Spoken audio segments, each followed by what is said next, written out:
Skozi impresivna vrata vodi pot na svetovno razstavo, največjo doslej.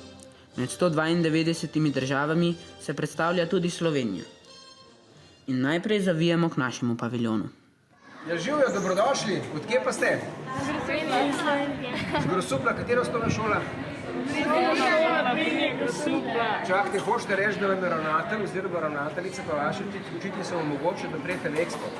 Ja! Navdušeni smo nad zelenjem, ki simbolizira slovenske gozdove, nad vodo, ki ponazarja naše morja, jezera in reke, pa tudi nad pitno vodo. Koliko časa ste porabili za okraševanje slovenskega paviljona? Dobro vprašanje. Recimo to zeleno fasado, ki jo vidiš v ozadju, smo namontirali lani v mesecu januarju. Se pravi, približno eno leto je sedaj ta fasada že gor, medtem ko paviljon smo začeli graditi dobre 3 leta nazaj. Z obiskovalci občudujemo slovensko naravo in tehnološke dosežke. Kdo oziroma kaj vas navdihuje za ideje, ki predstavljajo slovenski paviljon?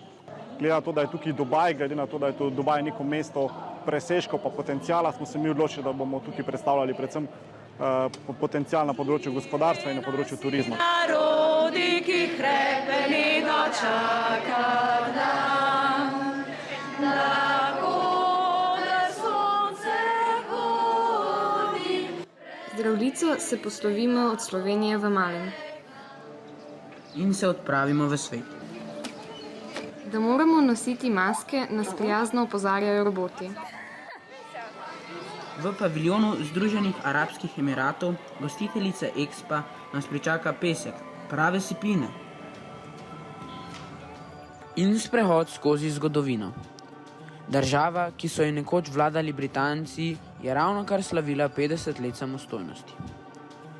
Sestavlja jo 7 emiratov, najbolj znan je Dubaj, pogosto opevan kot mesto presežkov.